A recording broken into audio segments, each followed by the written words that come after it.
देखो, Indian penal code 1860 की बेटा ये सेकंड क्लास है। मैं एक बार फर्स्ट क्लास को तेजी से रिवाइज करा देता हूं कि मैंने फर्स्ट क्लास में आपको क्या क्या समझाया था। पहले क्लास में इंडियन पिनल कोड 1860 का मैंने इंट्रोडक्शन दिया था और मैंने बहुत बेसिक कॉन्सेप्ट्स आपसे डिस्कस किए थे। मुझे जहां तक याद है मैंने आपको बोला था कि इंडियन पिनल कोड हमारे देश की ऑफिशियल क्रिमिनल कोड है बेटा। क्या है? ऑफिशियल क्रिमिनल कोड, यानी हमारे देश में जब भी कोई क्रिमिनल ऑफेंस होती है तो उस पर एप्लीकेबल होता है, उसका नाम है इंडियन पिनल कोड। इसके बाद इंडियन पिनल कोड को लेकर मैंने और भी बहुत सारी छोटी मोटी बातें आपको बताई थी। मैं तेजी से 2-3 इंपॉर्टेंट बातों को रिपीट कर देता हूं। मैंने बोला था कि इंडियन पिनल कोड 1860 वैसे अपने आप में 23 चैप्टर और लगभग 511 सेक्शंस को इंक्लूड करता है। कितने को बेटा? 511 सेक्शंस, और हर एक सेक्शन अपने आप में क्रिमिनल ऑफेंस है। कम ऑन, क्या है बेटा? हर ऑफेंस अपने आप में क्रिमिनल है। इसके बाद मैंने बोला था कि देखो इंडियन पिनल कोड में बेसिकली यहां पे वर्ड यूज किया गया है बेटा code. Why not it is act, why it is only code, उसको लेकर मैंने आपको एक बात बताई थी कि जब भी बहुत सारे एक्ट को कंबाइन करके कोई सेपरेट कानून हमारे देश में बना दिया जाता है किसी पर्टिकुलर सब्जेक्ट मैटर पे, तो उसका नाम दे दिया जाता है कोड। यानी code is nothing basically composition of various act. क्या मैंने बोला था बेटा? Code is nothing basically composition of various act. इसके बाद भी और भी मैंने बहुत सारे, जैसे लॉर्ड मैकॉले ने इसको लॉन्च किया था, इसमें और भी मैंने कुछ इंपॉर्टेंट कंट्रोवर्सी के बारे में बात किए थे। कुल मिला जुला के मैंने आपको इसका पूरा का पूरा बेस तैयार किया था इंडियन पिनल कोड में रिलेटेड टू प्रीवियस क्लासेस। इसमें मैंने आपको एक और इंपॉर्टेंट बातें डिस्कस की थी कि हमारे देश में सिविल ऑफेंस और क्रिमिनल ऑफेंस में क्या फर्क होता है। मुझे जहां तक याद है मैंने आपको बोला था कि देख भाई, हमारे देश में अगर कोई भी आप ऐसा एक्ट करते हो जिसका इंपैक्ट बेटा इंडिविजुअल पे जाता है, कम ऑन, किस पे जाता है? तो अगर आपके एक्ट किए गए का इंपैक्ट इंडिविजुअल या ग्रुप पे हो तो इसे कहा जाएगा सिविल, लेकिन अगर उसका इंपैक्ट बेटा सोसाइटी एट लार्ज को हो जाए तो उसको कहा जाएगा क्रिमिनल, यानी वो है क्राइम। मैंने बोला था कि क्राइम में याद रखना विक्टिम तो इंडिविजुअल ही होगा लेकिन इफेक्टेड पार्टी पूरी सोसाइटी हो जाएगी। कम ऑन, रिपीट करो, इफेक्टेड पार्टी पूरी। इसके बाद इसमें भी मैंने बहुत सारे 5-6 पॉइंट्स आपको बताए थे कि क्राइम में एफआईआर लॉन्च होता है, लेकिन सर हमारे देश में जितने सिविल ऑफेंस है बेटा उसमें एफआईआर लॉन्च नहीं होता, डायरेक्ट कोर्ट मुकदमा होता है। उसके बाद मैंने बोला था कि ये मोर हिनियस क्राइम होता है जबकि वो मोर लिबरल होता है ऑफेंस। हालांकि दोनों ही वायलेशन ऑफ लॉ होता है। क्या होता है बेटा? दोनों वायलेशन ऑफ लॉ, क्योंकि देखो ऑफेंस ही तो सिविल और क्रिमिनल बनेंगे ना। तो अगर ऑफेंसिव वायलेशन ऑफ लॉ है तो चाहे सिविल हो या चाहे क्रिमिनल हो, वायलेशन ऑफ लॉ तो दोनों ही होगा। कम ऑन, यस और नो। इसके बाद मैंने आपको बात बताई थी कि देखो भाई, अगर आप कोई क्रिमिनल ऑफेंस करते हो तो आपको इंप्रिजनमेंट हो सकती है, लेकिन अगर आप कोई सिविल ऑफेंस करते हो तो सिर्फ आपको सामने वाले पार्टी को कंपनसेशन देना होगा। क्या देना होगा बेटा? इन सब बातों के अलावा मैंने आपको ये पूरे के पूरे कॉन्सेप्ट के अलावा मैंने आपको एक बात और बताई थी कि sir Indian penal code is basically a substantive law not a procedural law. मैंने क्या बोला था बेटा? सब्सटेंटिव लॉ होता है आईपीसी, ये प्रोसीजरल लॉ नहीं होता। और मैंने आपको फर्क बताया था कि देखो भाई, कोई भी अगर एक्ट हमारे देश में राइट्स एंड लायबिलिटी को क्रिएट करे, कम ऑन, किसको क्रिएट करे? राइट्स एंड लायबिलिटी को क्रिएट करे तो इसे कहा जाता है सब्सटेंटिव। लेकिन अगर एक बार सब्सटेंटिव लॉ में डिफॉल्ट हो, कम ऑन रिपीट करो, एक बार सब्सटेंटिव लॉ में, देन बेटा आता है प्रोसीजरल लॉ पिक्चर में कि now the matter can be referred in the court of law, what is the process for the same, वो बेटा बेसिकली बताता है प्रोसीजरल लॉ। मतलब मैं फिर से अगर रिपीट करूं तो अगर कोई सब्सटेंटिव लॉ में डिफॉल्ट हुआ, कम ऑन रिपीट करो, सब्सटेंटिव लॉ में, देन बेटा प्रोसीजरल लॉ आता है पिक्चर में। जैसे रेप मत करो, मर्डर मत करो, किडनैपिंग, डकैती, एब्डक्शन, ये सब मत करो, ये आईपीसी बताएगा। अगर करोगे तो पनिश किए जाओगे, लेकिन उस पनिशमेंट का प्रोसीजर क्या होगा, कोर्ट में मैटर कैसे जाएगा, पुलिस ज्यूरिडिक्शंस क्या होंगी, पुलिस इन्वेस्टिगेशंस कैसे होंगी, ये सब बताता है बेटा प्रोसीजरल लॉ। क्या बताता है? ये सारी बातें बताने के बाद मैं इंट्रोडक्शन पॉइंट नंबर 2 पे आ गया था और मैंने बोला था कि देख बेटा, इंट्रोडक्शन पॉइंट नंबर 2 पे जब तुम आओगे ना तो तुम्हें एक मिलेगा यहां पे concept, and that concept is intra territorial jurisdiction, और उसके साथ मिलेगा बेटा एक्स्ट्रा टेरिटोरियल ज्यूरिडिक्शन। ये दो कॉन्सेप्ट आपको देखने को मिलेंगे इंट्रोडक्शन पॉइंट नंबर 2 पे। कम ऑन रिपीट करो, किस पे बेटा? Introduction point number 2।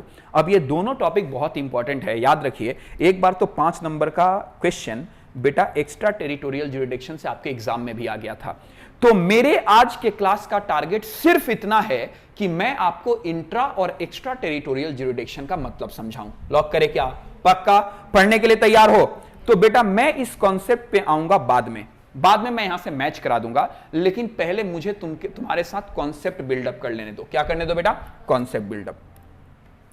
Concept buildup कुछ इस तरीके से होगी। देखो बेटा, जहां तक सवाल है territorial jurisdiction of Indian penal code की, तो मैंने हमेशा आपसे बोला था कि देखो बेटा, applicability of Indian penal code को 2 तरीके से पढ़ा जाता है। एक टाइम एप्लीकेबिलिटी और एक टेरिटोरियल ज्यूरिडिक्शन। इसको मैं यूं समझाने की कोशिश करूं तो इंडियन पिनल कोड हमारे देश में आया कब, यह पहला मुद्दा है टाइम एप्लीकेबिलिटी, और दूसरा कि इंडियन पिनल कोड हमारे देश में कहां कहां अप्लाई होता है, that is called territorial jurisdiction. तो जहां तक टाइम एप्लीकेबिलिटी का सवाल है, यह बात तो मैंने पिछले क्लास में आपको बता दी थी। If I am not wrong, come on, yes no. मैंने आपको बोला था कि देख भाई, इंडियन पिनल कोड 1860 हमारे देश में बेटा 6 अक्टूबर 1860 को आ गया था, लेकिन सर याद रखिए इसकी कमेंसमेंट यानी ये पब्लिक बाइंडिंग एप्लीकेबल होना शुरू हुआ 1 जनवरी 1862, यानी लगभग 2 साल बाद। कम ऑन, रिपीट करो, लगभग 2 साल के बाद। इसके बाद आज की क्लास में मैं आपको समझाने जा रहा हूं बेटा territorial jurisdiction. Come on, repeat करो, क्या समझाने जा रहा हूं, टेरिटोरियल ज्यूरिडिक्शन। अब एकदम शांत मन से और मेरे साथ इस कॉन्सेप्ट को डिस्कस करिए। एग्जामिनेशन पॉइंट ऑफ व्यू से बेटा ये टॉपिक बहुत ज्यादा इंपॉर्टेंट है। कुछ लोग आपको या तो हल्की फुल्की जानकारी दे देते हैं या फिर बेटा बहुत ज्यादा डिटेल में आपको लेके जाने की कोशिश नहीं करते। मैं कॉम्प्रिहेंसिव नॉलेज आपको देना चाहता हूं। ऑब्वियसली मैं सिलेबस से बंधा हुआ हूं तो मैं बहुत ज्यादा डिटेल में नहीं जा सकता, नहीं तो मजा आता है इस पूरे टॉपिक को जब मैं कॉन्स्टिट्यूशन ऑफ इंडिया के आर्टिकल नंबर 1 वगैरह के साथ पूरी एनालिसिस करके आपको देता कि टेरिटरी का मतलब क्या होता है वगैरह वगैरह। लेकिन मजबूर हूं मैं, आपका सिलेबस मुझे अलाउ नहीं करता। मैं कहीं ना कहीं institute of company secretary of India के सिलेबस के थ्रू आपको लेकर आगे बढ़ने की कोशिश करता हूं। देखो बेटा, टेरिटोरियल ज्यूरिडिक्शन का पहले मतलब समझो। मैं आपको यह समझाने जा रहा हूं कि Indian penal code 1860 basically apply कहां पे होता है, कब से अप्लाई होना शुरू हुआ, यह नहीं, यह तो टाइम एप्लीकेबिलिटी है। कहां कहां अप्लाई होता है, क्या यह केवल दिल्ली पे अप्लाई होता है या बेंगलोर, मुंबई या पूरे भारत या अमेरिका या Pakistan? Sir Indian penal code कहां कहां अप्लाई होता है, that is called territorial jurisdiction. What would be the area? Area is basically territory. Area is basically, जहां तक सवाल है बेटा टेरिटोरियल ज्यूरिडिक्शन को लेकर, तो पहले मेरे साथ कॉन्सेप्ट बिल्ड करिए, उसके बाद मैं नोट्स में लेकर आपको चला जाऊंगा। एक बात तो याद रखिएगा कि Indian penal code 1860 is applicable whole of India. Come on, repeat करो। देखो, इंडियन पिनल कोड बेटा हमारे देश के हर एक कोने पे अप्लाई होता है, कश्मीर से लेकर कन्याकुमारी तक, बिहार से लेकर झारखंड तक, पंजाब से लेकर दिल्ली तक। मैं यहां पे टेरिटरी वर्ड आपको समझा सकता हूं as per the constitution of India, लेकिन वो तुम्हारे सिलेबस में नहीं है, तो मैं सिर्फ यही बोलना चाहता हूं कि हमारे देश के हर एक कोने पे इंडियन पिनल कोड अप्लाई होता है। यह पहली बात आप ध्यान में रखिएगा। यह पहली बात आपको याद रखना है कि Indian penal code shall be applicable whole of India. अब मेरी बात सुनिए, साथ साथ एनालिसिस करते चलिए। I said Indian penal code is applicable whole of India. क्या मैंने आपको यह बोला क्या कि क्राइम करने वाला कहां का है? Answer is no. I said अगर क्राइम हमारे देश के किसी कोने में हुई हो, इंडियन पिनल कोड लगेगा, वही बेटा पनिश किया जाएगा, उसी के थ्रू पनिश किया जाएगा। याद रखिए, जब ये आर्टिकल 370 रिमूव नहीं हुआ था तो इंडियन पिनल कोड बेटा जम्मू एंड कश्मीर पे अप्लाई नहीं हुआ करता था। जम्मू एंड कश्मीर के लिए वहां पे एक अलग से रणवीर पिनल कोड था। क्या? Ranveer penal code. लेकिन जब आर्टिकल 370 रिमूव हुआ तो जम्मू एंड कश्मीर का खुद का कॉन्स्टिट्यूशन या खुद का पिनल कोड दोनों अबॉलिश कर दिया गया। और बेटा आज हमारे देश का संविधान या हमारे देश का भारतीय दंड संहिता that is Indian penal code Jammu and Kashmir पे भी अप्लाई होता है। तो मैंने साफ बोला Indian penal code is applicable whole of India, and I said whole of India, I don't said कि क्राइम करने वाला कहां का है। अब मेरे कुछ सवाल हैं आपसे। अगर मिस्टर राम जो रेसिडेंट ऑफ इंडिया है और अगर वो क्राइम करता है दिल्ली में, क्या उस पर इंडियन पिनल कोड लगेगा? हां। कश्मीर में करता है इंडियन पिनल कोड लगेगा? बिल्कुल लगेगा। बिहार में करता है इंडियन पिनल कोड लगेगा? बिल्कुल लगेगा। अगर कोई अमेरिका का पर्सन दिल्ली में आके क्राइम करता है, इंडियन पिनल कोड लगेगा? यस, लगेगा। क्यों लगेगा सर? क्योंकि मैंने बोला Indian penal code is applicable whole of India. तो if it is applicable whole of India तो क्राइम करने वाला कहां का है, मुझे क्या लेना देना? याद रखिए, क्राइम करने वाला कहीं का हो, लेकिन अगर क्राइम हमारे देश के किसी कोने में हो गई, इंडियन पिनल कोड की बेटा एप्लीकेबिलिटी वहां पे हो जाएगी। इस बात को याद रखिएगा। And this is called intra territorial jurisdiction. Come on, इसे क्या कहा जाता है? Intra territorial jurisdiction. इंट्रा मतलब होता है बेटा विद इन। क्या होता है? तो with in territory of India apply होता है Indian penal code. This is called intra territorial jurisdiction. लेकिन यहां पे मेरे आपसे कुछ सवाल होंगे। क्या? इंट्रा टेरिटोरियल ज्यूरिडिक्शन में क्राइम करने वाला कहां का है मुझे कोई लेना देना नहीं, लेकिन अगर क्राइम टेरिटरी ऑफ इंडिया में हुई तो आईपीसी लग जाएगा। Yes no? लेकिन बेटा इंट्रा टेरिटोरियल ज्यूरिडिक्शन से हम कुछ लोगों को एक्सेप्शन में रखते हैं। क्या करते हैं हम? कुछ लोगों को एक्सेप्शन में रखते हैं। मैं आपको बताऊंगा, जैसे बेटा प्रेसिडेंट ऑफ इंडिया, हमारे देश का राष्ट्रपति, दिस इज ये बेसिकली प्रेसिडेंट ऑफ इंडिया को हम लोग first citizen of the nation कहते हैं। ये बहुत रिस्पेक्टेड और ऑनरेबल डेजिग्नेशन होता है। सोचिए ना, एक नॉर्मल सिटीजन को जिस क्रिमिनल लॉ के थ्रू हम लोग पनिश करें, यह अच्छा नहीं होगा कि उस देश का राष्ट्रपति भी उसी क्रिमिनल लॉ के थ्रू डील किया जाए। जब तक एक डेजिग्नेशन पे मेंटेन रहेंगे हमारे देश के प्रेसिडेंट या फिर गवर्नर, याद रखिएगा इंडियन पिनल कोड उन लोगों पे अप्लाई नहीं होता। इंट्रा टेरिटोरियल ज्यूरिडिक्शन पे भी एग्जम्प्ट किया गया है इन लोगों को। मैं आपको ऐसे करके बताऊंगा कि president of India, governor, foreign diplomats, foreign sovereigns, alien enemy, इन लोगों पे बेटा इंडियन पिनल कोड अप्लाई नहीं होगा। इस बात को याद रखिएगा। ये लोग अगर हमारे देश के किसी कोने में क्राइम भी कर देते हैं ना, आईपीसी नहीं लगेगा। अब आपके मन में छोटे से सवाल आएंगे कि सर क्या कहना चाहते हो? तो फिर ये लोग कुछ भी करते रहे, इनको बचा दिया जाएगा? मैं ये नहीं कह रहा। हमारे देश में और भी बहुत सारे कानून है बेटा। आप लोगों ने नहीं सुना होगा, हमारे देश में कानून है नेशनल सिक्योरिटी एक्ट। ये सब लगेगा इन लोगों पे, लेकिन ये लोग इंडियन पिनल कोड के पहुंच से बाहर रहेंगे। इस बात को याद रखिएगा। कुल मिलाजुला के मैं आपसे यह बोलना चाहता हूं कि Indian penal code is applicable whole of India. This is called intra territorial jurisdiction. हालांकि इसके कुछ एक्सेप्शन है। क्या है बेटा? यानी क्राइम इंडिया में होगी बट फिर भी आईपीसी नहीं लगेगा। That is called intra territorial jurisdiction का एक्सेप्शन। वो मैं आपको लिखवाऊंगा क्या है, निश्चिंत रहिए। एक बार मैं ये इंट्रा टेरिटोरियल ज्यूरिडिक्शन आपको दिखा देता हूं नोट्स के थ्रू। देखिएगा और सुनिएगा मेरी बात ध्यान से। क्या कहा गया बेटा? कहा गया है कि the geographical area of the subject to which a law applies is defined as the jurisdiction of that law. कोई भी कानून जिस एरिया में अप्लाई होता है उसका वो ज्यूरिडिक्शन कहा जाता है। Come on, yes no?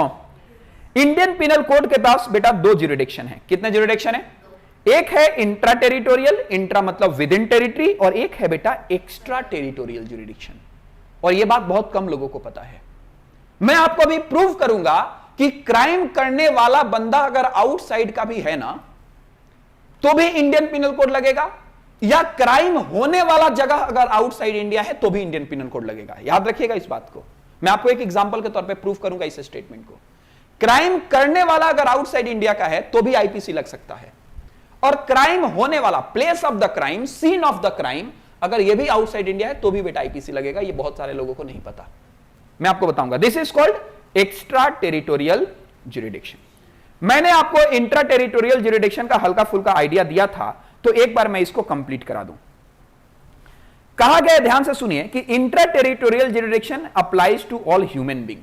इस बात को मैं और ज्यादा क्लियर करूंगा जब मैं आपके साथ एक कॉन्सेप्ट शुरू करूंगा बेटा, that is essential elements of crime. यह बहुत इंपॉर्टेंट टॉपिक है, आपके एग्जाम में रिपीटेडली क्वेश्चंस आते हैं यहां से। याद रखिएगा, इंडियन पिनल कोड बेटा ह्यूमन बीइंग पे अप्लाई होता है। This is not applicable on animal basically. If the crime is conducted by human being, then IPC shall be applicable. Otherwise बेटा IPC नहीं लगेगा। जैसे आपने एक कहानी सुनी होगी, दिल्ली जू में एक विजय नाम के टाइगर ने एक बंदे को जान से मार दिया था। ये लगभग 2014-15, आई am not sure about this, but लगभग यहीं की न्यूज है, ये 15-16 की न्यूज है। क्या उस बाघ को, उस टाइगर को इंडियन पिनल कोड के थ्रू हम पनिश कर सकते हैं क्या? मेरा यह सवाल है आपसे। नहीं कर सकते। आपने कभी सुना है कि पुलिस ने किसी टाइगर, किसी लॉयन को गिरफ्तार करके थाने में बंद कर दिया है? क्योंकि याद रखिएगा, आईपीसी ये ह्यूमन बीइंग पे एप्लीकेबल होता है, ये एनिमल पे एप्लीकेबल नहीं होता। हालांकि मैं इसके बारे में बहुत डिटेल में बात करूंगा एसेंशियल एलिमेंट्स ऑफ क्राइम में। ये टॉपिक यहां का नहीं है। सुनिए, कहा गया where crime under any provision of IPC, अगर आईपीसी के किसी भी प्रोविजन में क्राइम कमिट किया जाता है with in the territory of India, Bharat के किसी भी कोने में, तो वहां पे याद रखिए बेटा आईपीसी एप्लीकेबल हो जाएगा। Come on, IPC applicable. Court can try and punish irrespective of the fact that a person who had committed the crime is an Indian national, या फिर, और ये बातें मैंने आपको बोली थी कि अगर क्राइम हुआ है इंडिया में तो आईपीसी लगेगा। क्राइम करने वाला कहां का है मुझे उससे लेना देना, वही बात यहां पे लिखा गया। कम ऑन, बोलो यस और नो। और इसी स्टेटमेंट को कहा जाता है क्या बेटा? Intra territorial jurisdiction. Just wait, intra territorial jurisdiction. हालांकि एक आर्टिकल 361 सबसेक्शन 2 है sub article 2, I repeat, article 361 sub article 2 है कॉन्स्टिट्यूशन ऑफ इंडिया का, वो बेटा प्रोटेक्शन देता है। किसको प्रोटेक्शन देता है? प्रेसिडेंट को या गवर्नर को। कम ऑन, प्रेसिडेंट को या फिर गवर्नर को, कि वो क्रिमिनल प्रोसीडिंग से बच सकते हैं इस इंडियन पिनल कोड में। मतलब इंडियन पिनल कोड बेटा उन लोगों पे अप्लाई नहीं होगा। रिपीट करो, इंडियन पिनल कोड उन लोगों पे अप्लाई। आगे जाके कहा गया, this immunity is also enjoyed by the ambassador and diplomats of the foreign country who have official status in India. Now this is very important point, कि सुनिए, मैं केवल बात नहीं कर रहा सिर्फ गवर्नर या प्रेसिडेंट्स का। अगर कोई फॉरेन डिप्लोमेट्स वगैरह है ना, उन लोगों पे भी बेटा एप्लीकेबल नहीं होता है। कम ऑन, उन लोगों पे भी एप्लीकेबल, अरे उन लोगों पे क्या एप्लीकेबल नहीं होता है? उन लोगों पे एप्लीकेबल नहीं होता है बेटा इंडियन पिनल कोड। लेकिन एक बात याद रखिएगा साहब, इंडियन पिनल कोड इन लोगों पे अप्लाई तब तक नहीं होगा जब तक इन्होंने ऑफिस को होल्ड करके रखा हुआ है। बहुत सारे लोगों को यह पता होता है कि आप एक बार पोजीशन पे आइए तो फिर आप पे इंडियन पिनल कोड लगेगा ही नहीं। ऐसा नहीं है। अगर ऐसा होता तो क्या हमारे देश के पास्ट प्रेसिडेंट्स अगर कोई क्राइम करें तो उनको इंडियन पिनल कोड में प्रोसिक्यूट नहीं किया जाएगा? क्या बात कर रहे हो? हमारे देश में इज्जत इंसान की नहीं होती, उसके पोजीशन की होती है। जिस दिन आप पोजीशन से चले गए आपकी इज्जत चली गई, इस बात को याद रखिएगा। लॉक करें। यह है बेटा इंट्रा टेरिटोरियल ज्यूरिडिक्शन का पूरा कॉन्सेप्ट। तो तेजी से मेरे साथ रिपीट करिए, intra territorial jurisdiction. Intra territorial jurisdiction is applicable whole over India irrespective of the fact that a person committed wrongs is belongs to which country, that is India और foreigners, मुझे उससे लेना देना नहीं। अगर आप क्राइम इंडिया में करते हो तो एप्लीकेबल हो जाएगा। तो मेरा एक सवाल, रेप कंडक्ट करता है एक इंडियन पर्सन भारत में ही, आईपीसी लगेगा? हाँ। अमेरिकन सिटीजन किडनैपिंग करता है इंडिया में, आईपीसी लगेगा? यस। अगर इंडिया में क्राइम हुआ, इंट्रा टेरिटोरियल ज्यूरिडिक्शन है, इररिस्पेक्टिव ऑफ द फैक्ट कि बंदा कहां का है, आईपीसी हमेशा लग जाएगा। इस बात को याद रखिए। इसमें कोई शक बेटा? पक्का 100%। यहां पे खत्म होता है इंट्रा टेरिटोरियल ज्यूरिडिक्शन। क्या खत्म होता है बेटा? Intra territorial jurisdiction. लेकिन देखो, एक्स्ट्रा टेरिटोरियल ज्यूरिडिक्शन मुझे समझाना है, that is very much important. अब ये मैं क्या बोल रहा हूं, मेरी बात ध्यान से सुनिए। देखो, अगर बंदा भारत का है या बंदा अदर देन इंडिया का है, विदेश का है, और अगर वो क्राइम करता है बेटा with in the territory of India, IPC लग जाएगा। This is called intra territorial jurisdiction. अगर कोई इंडियन सिटीजन ऑफेंस कंडक्ट करता है outside India, come on repeat करो, अगर कोई इंडियन सिटीजन ऑफेंस कंडक्ट करता है, याद रखिए, that offence can also be prosecuted and punished under Indian penal code, and this is called extraterritorial jurisdiction. And this is not only a person. If any ship, जिसको आप लोग vessel कहते हो, माल जो समुद्र से लेकर आती जाती है, अगर वो रजिस्टर्ड है ना इंडिया में, और अगर उसने भी कोई क्राइम कर दिया है आउटसाइड इंडिया में, तो याद रखिए बेटा इंडियन पिनल कोड उस पर लग सकता है।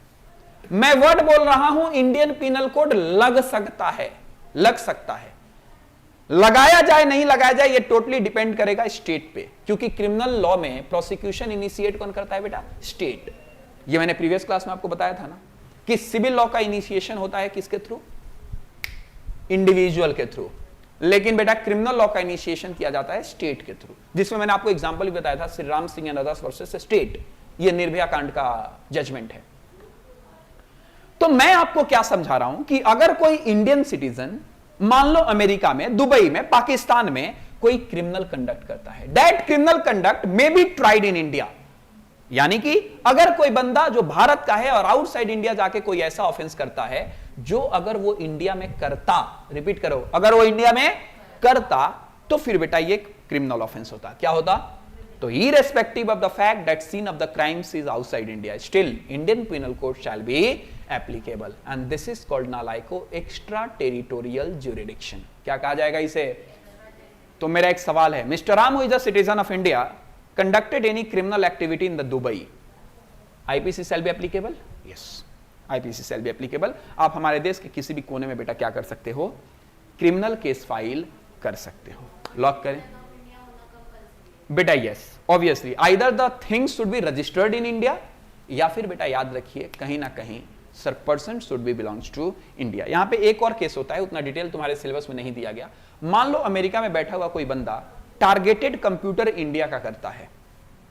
अब बंदा बैठा हुआ है आउटसाइड इंडिया में, but still Indian penal code में हम उसको प्रोसिक्यूट कर देंगे अगर टारगेटेड कंप्यूटर इंडिया का है तो, क्योंकि कंप्यूटर्स नेटवर्क्स जो है वो बिलोंग्स टू इंडियन सर्वर, तो वहां भी आईपीसी एप्लीकेबल हो जाता है। लेकिन इतना डिटेल में बेटा आपका इंस्टीट्यूट कभी गया नहीं है, तो ये मैं नॉलेज के लिए आपको बताना चाहता हूं।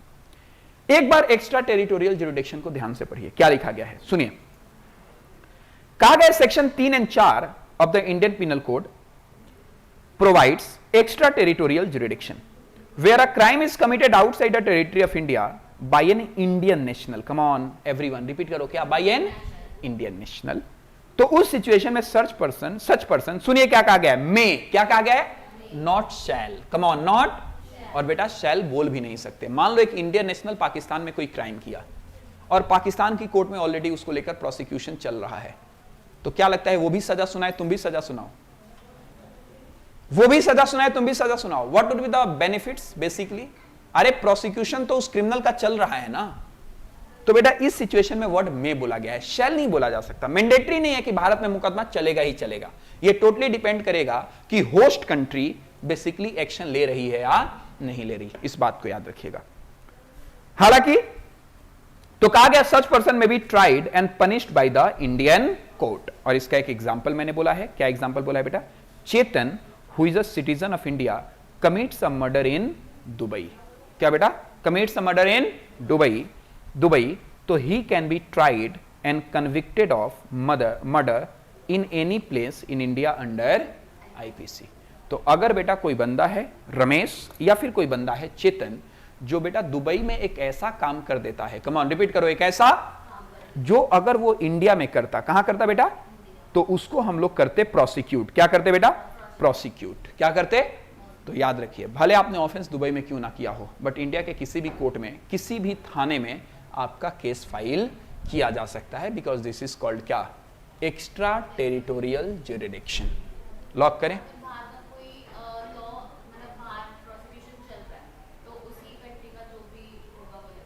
हाँ ऑब्वियसली बेटा, अगर आपका प्रोसिक्यूशन आउटसाइड इंडिया चल रहा है तो आउटसाइड इंडिया वाली कंट्री अपने लॉ को फॉलो करते हुए करेगी। हालांकि मैं आपके साथ अभी सीपीसी 1908 मैंने डिस्कस नहीं किया है बेटा, नहीं तो मैं एक बेहतरीन आपको लिंक बना के देता। एक कॉन्सेप्ट आपको मैं बताऊंगा, रेस जुडिकाटा एंड रेस सब जुडिस, मैं बहुत बेहतरीन एनालिसिस आपको करके देता सीपीसी 1908 और आपका Indian penal code all together. CPC 1908 बेटा ये सिविल प्रोसीजरल लॉ है और आईपीसी एक क्रिमिनल लॉ है, बट स्टिल मैं आपको एक लिंक देता, ये अच्छा लिंक था, लेकिन आपने सीपीसी 1908 मेरे साथ किया नहीं है, तो ये लिंक देकर मैं आपको कुछ समझा नहीं पाऊंगा। मेरी बात समझ रहे हो ना?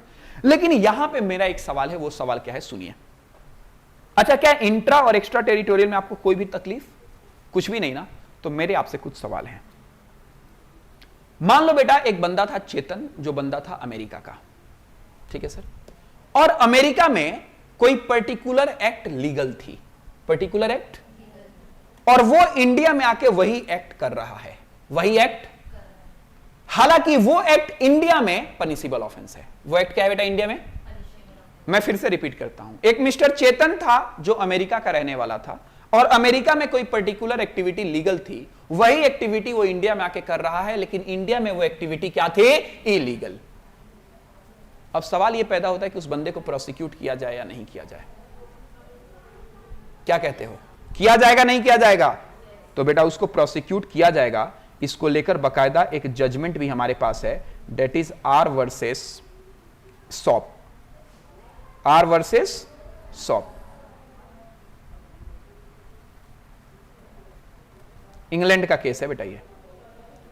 यहां पे कहा गया है कि any person involve in any unnatural offence, irrespective of that such offense is punishable or not in their host country, still the case may be initiated and the criminal proceeding may be initiated in the India against such person।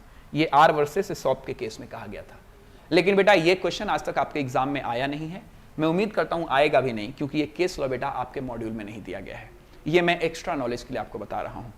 तो अगर कोई बंदा outside India का है, लेकिन कम on repeat करो, लेकिन अगर कोई वो ऐसा एक्ट करता है इंडिया में जो इंडिया में इलीगल है लेकिन उसके कंट्री में कोई फर्क नहीं पड़ता, फिर भी आपको बेटा प्रोसिक्यूशन झेलनी होगी। सिंपल सी बात है, ignorance of law is not an excuse.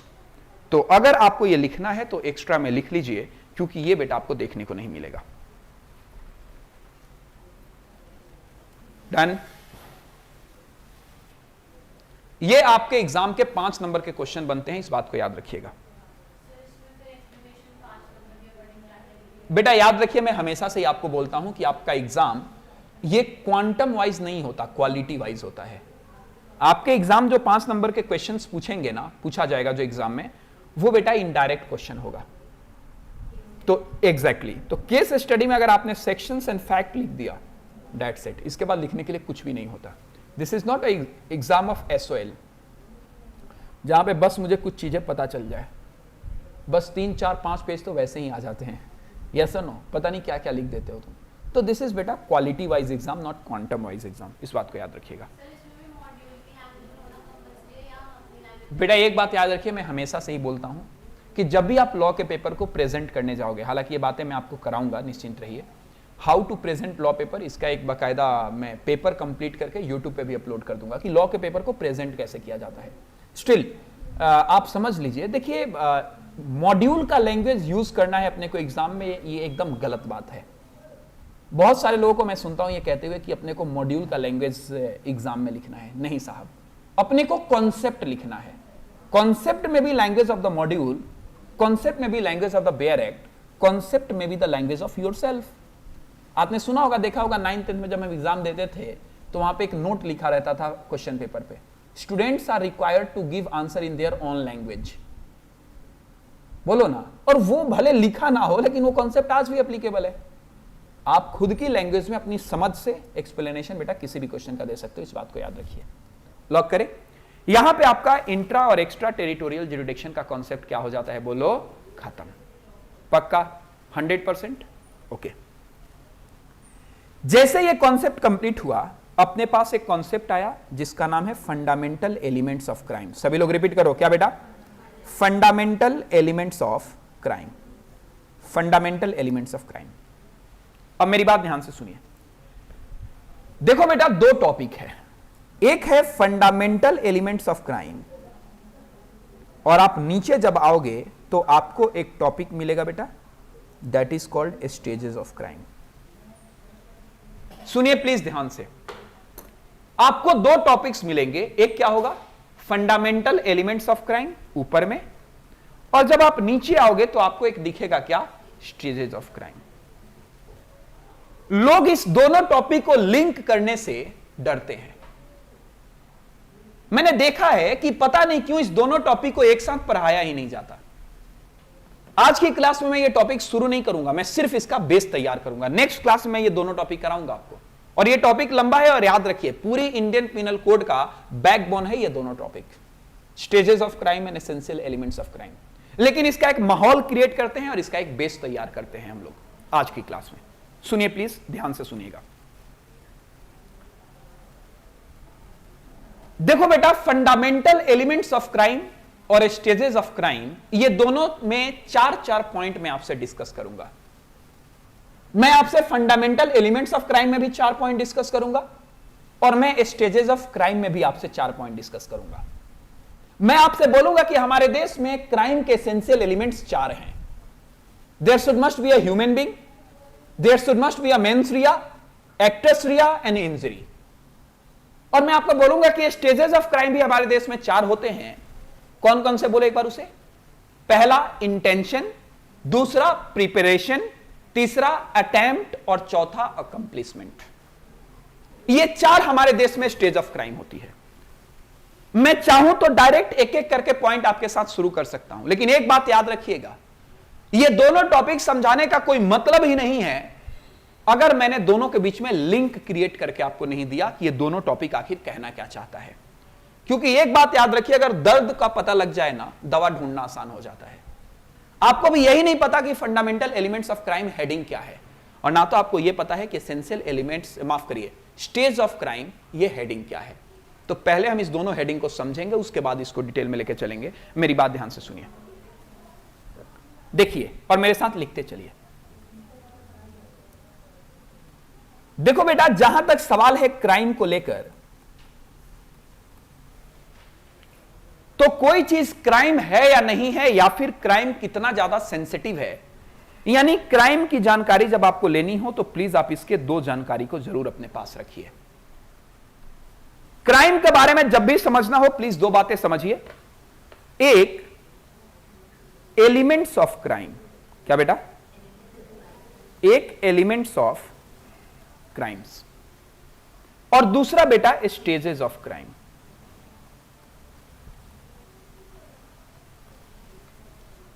ठीक है, याद रखिए साहब, एलिमेंट्स ऑफ क्राइम में भी मैं आपसे बात डिस्कस करूंगा 4 पॉइंट में। कितने पॉइंट में? और स्टेजेस ऑफ क्राइम में भी मैं आपसे डिस्कस करूंगा 4 पॉइंट। कितने पॉइंट बेटा?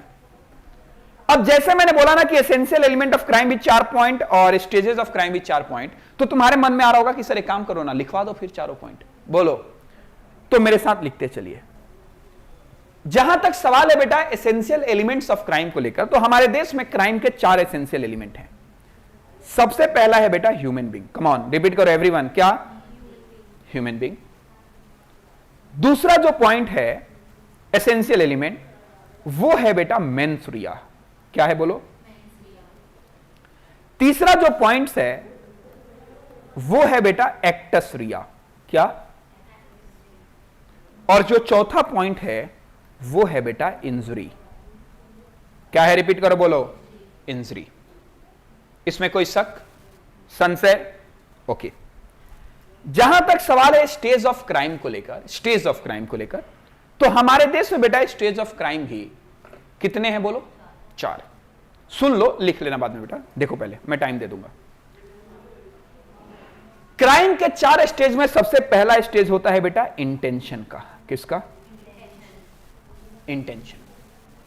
जो दूसरा स्टेज होता है ना, वो होता है बेटा क्या? प्रिपरेशन। कम ऑन, रिपीट करो। क्या? तीसरा जो स्टेज होता है वो होता है बेटा अटेम्प्ट। क्या होता है? और जब ये अटेम्प्ट सक्सेसफुल हो जाता है ना, तो वो बन जाता है बेटा अकम्प्लिशमेंट। क्या बन जाता है? तो ये 4 पॉइंट हमारे देश में कहे जाते हैं। कम ऑन, रिपीट करो। ये 4 पॉइंट क्या कहे जाते हैं? Stages of crime. और ये 4 पॉइंट बेटा हमारे देश में कहे जा रहे the elements of crime. Please आप इसको जल्दी से नोट करिए, जल्दी से।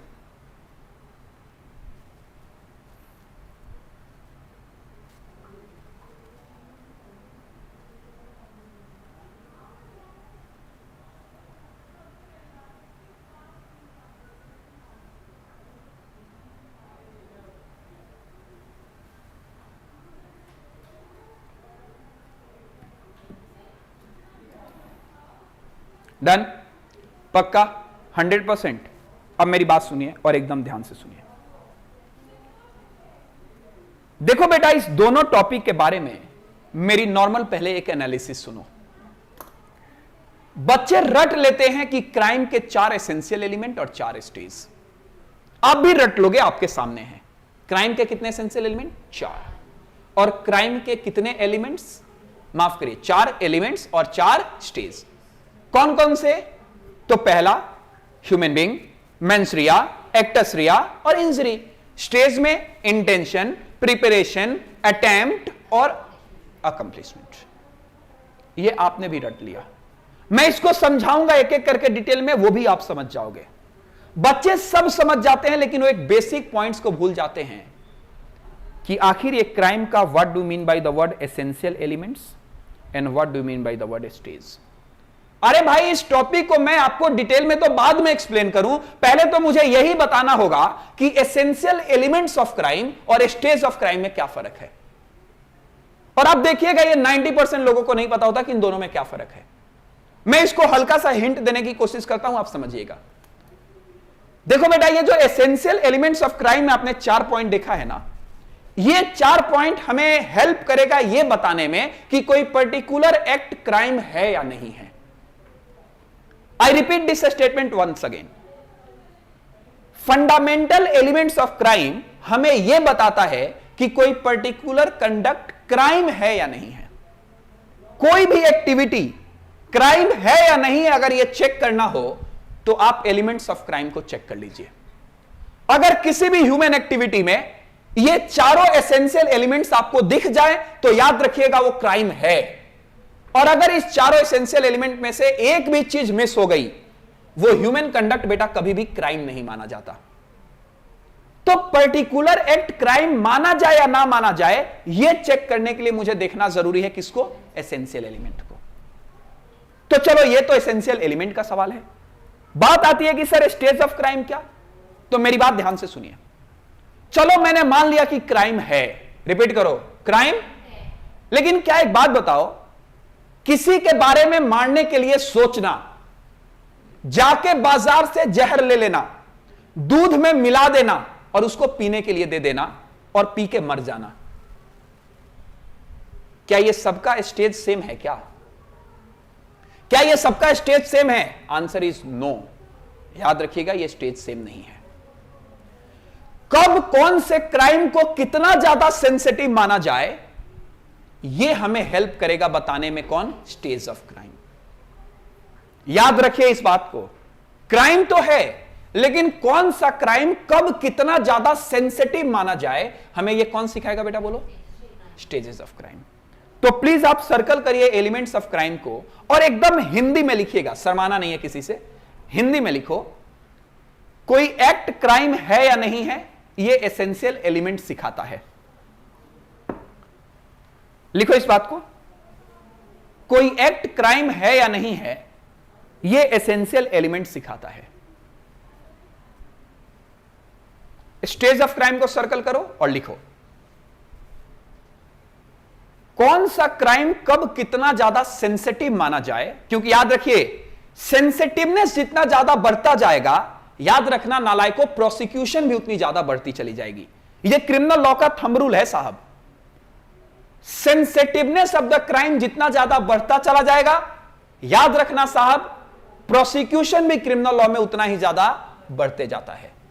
तो स्टेजेस ऑफ क्राइम में आप जितना ज्यादा आगे तक बढ़ते जाओगे, याद रखना प्रोसिक्यूशन उतना ज्यादा होता जाएगा आपके ऊपर। तो कौन सा क्राइम कितना ज्यादा सेंसिटिव माना जाए, यह हमें सिखाता है स्टेजेस। और इसका एक एग्जांपल, मुझे राम को मारना है, कम ऑन, मुझे राम को, यह क्या था मेरा इंटेंशन। मैं गया बाजार में और उसके लिए बेटा एक बंदूक लेकर आया, यह क्या है? प्रिपरेशन। मैंने बुलेट को लोड किया और मैंने पूरे निशाने में फायरिंग कर दी, अटेम्प्ट। बंदा अगर बच गया ये अटेम्प्ट ही है, लेकिन बंदा अगर मर गया तो ये अकम्प्लिशमेंट। सोचिए इस बात को, मैंने सोचा कि मुझे मारना है, उसमें मैं बाजार गया और बंदूक लेकर आया, उसमें, और मैंने फायरिंग की, बंदा बच गया, उसमें, और वो बंदा मर गया, उसमें। क्या ये चारों क्राइम सेम लेवल की हैं? सेंसिटिवनेस का फर्क है। क्या आपको नहीं लगता कि सामने वाला बंदा मर जाए तो वहां पे, और सामने वाला बच्चा बच जाए, यानी बंदा बच जाए सामने वाला, तो उसमें, इन दोनों में जमीन आसमान का फर्क है। और सजा का भी फर्क है बेटा। मर्डर और अटेम्प्ट टू मर्डर, ये दोनों दो धाराएं होती हैं इंडियन पिनल कोड की। मैं डिस्कस नहीं कर रहा क्योंकि आपके सिलेबस मुझे अलाउ नहीं कर रहा, इस बात को याद रखिएगा। तो this is called stages of crime. अब इसके बारे में हल्का फुल्का आइडिया बेटा अभी ही ले लो, प्लीज अभी ही ले लो, बाद की हम बात नहीं करते हैं। Just wait. हाँ जी, इन सारे टॉपिक्स के बारे में हल्का फुल्का एक आइडिया ले लेते हैं हम लोग। समझिएगा मेरी बात को। पहली बात तो याद रखिए कि इंडियन पिनल कोड बेटा अप्लाई होता है जब crime is conducted by human being. I repeat my word once again, कोई भी चीज क्राइम है या नहीं है इंडियन पिनल कोड के तहत, अगर यह बात आपको पता करनी है तो आप देखिए कि वो बंदा ह्यूमन बीइंग है या, if the wrong doer is a human being then their act may be considered as crime, अगर ये अगेंस्ट सोसाइटी होगा तो। But if the person, if the wrong doer is an animal, याद रखना नालायकों, Indian penal code apply नहीं होगा। यह पहले के जमाने की बात हुआ करती थी कि जानवर अगर गलती करते थे तो हम उसको भी प्रोसिक्यूट करते थे। जैसा आपने सुना होगा कि अगर गाय या कोई भैंस किसी के खेत में जाके उसकी चारा खा लेती थी तो उसका एक कान काट दिया जाता था। अगर वो दोबारा चली गई तो उसका दोनों कान काट दिया जाता था। तो ये रेट्रीब्यूटिव थ्योरी है, ये रिवेंज पॉलिसी है। ये रिवेंज पॉलिसी हमारे देश में जानवरों के खिलाफ अब एप्लीकेबल नहीं होगा, because Indian penal code is applicable only when, I repeat, only when, जब wrong doer is human being. अब यहां पे बहुत सारे लोग इसके गलत गलत एनालिसिस निकालते हैं, मैं आपको बता दूं। बहुत सारे लोग आपको यह सिखाएंगे कि याद रखना बेटा, इंडियन पिनल कोड अप्लाई तभी होगा जब क्राइम होगा ह्यूमन बीइंग के लिए। नहीं, क्राइम किसी के लिए हो, क्राइम करने वाला ह्यूमन बीइंग होना चाहिए, आईपीसी लग जाएगा। टारगेटेड पर्सन में भी human being, targeted person may भी अदर देन ह्यूमन बीइंग यानी एनिमल। जैसे सलमान खान का चिंकारा केस, हिरन को मारा था ना सलमान खान ने, wrong doer is a human being, targeted is animal, but still prosecute किया गया है ना सलमान खान। तो मेरी बात याद रखिएगा, ह्यूमन बीइंग का पॉइंट कहता है कि the wrong doer should must be a human being, targeted person may be animal. And if the targeted person is an animal, still IPC apply. If the targeted person may be a property, still IPC apply. Targeted person may be a person, still IPC apply. But if the wrongdoer is an animal, IPC is not applicable. Targeted person चाहे कोई दूसरा animal हो, चाहे बेटा कोई human being हो। यह पहली एनालिसिस याद रखिएगा कि human being should must be a wrong doer, targeted में बी एनीवन, इसमें कोई शक। इसका एक और लोग गलत इंटरप्रिटेशन निकालते हैं। कुछ लोग कहते हैं कि सर जब इंडियन पिनल कोड जानवरों पे एप्लीकेबल ही नहीं होता तो सर ये तो लॉ का लूफुल्स है, मुझे किसी को मारना है तो मैं ना मार के अपने कुत्ते से कटवा दूं, क्योंकि सर इंडियन पिनल कोड तो एनिमल पे लगेगा नहीं। तो आपको लोग ये सिखाते हैं कि ये लूफुल्स है लॉ का, कि लोग अपने एक्ट ना करके अपने जानवर से एक्ट करवा देंगे। याद रखिए, ये अधकचरे लोग बोलते हैं आपको ऐसा, जो कानून में भी बहुत बच्चे हैं। क्यों सर, मैं ये बात क्यों बोल रहा हूं, सुनिए। आपका सिलेबस तो वैसे मुझे अलाउ नहीं करता ये बात बोलते हुए, लेकिन फिर भी मैं बोल रहा हूं, ध्यान से सुनो। इंडियन पिनल कोड में बेटा एक सेक्शन है, सेक्शन नंबर 289। कम ऑन, क्या याद रखिए, सेक्शन 289 कहता है कि अगर कोई भी ह्यूमन बीइंग जानबूझ के, नोइंगली परमिट करता है, जानबूझ के अपने जानवर से किसी को नुकसान पहुंचवाने की ऑर्डर देता है, या वो कोई ऐसा एक्ट करता है, तो उस एनिमल के द्वारा किए गए कंडक्ट के बदले में हम लाइबिलिटी देंगे किसको, उस ह्यूमन बीइंग को। इस बात को याद रखिएगा। हालांकि ये आपके सिलेबस को टच नहीं करता था, लेकिन मैं मजबूर हूं ये पॉइंट बताने में, क्योंकि बहुत सारे लोग समझते हैं कि ये लॉ का लूफुल्स है कि खुद गलती ना करके जानवर से करवा दो। नहीं साहब, अगर खुद गलती करोगे डायरेक्ट क्राइम के लिए प्रोसिक्यूट किए जाओगे, अगर जानवर के थ्रू गलती करवाओगे 289 सेक्शंस में पेले जाओगे। इस बात को याद रखिएगा। दूसरा है साहब मेंस रिया।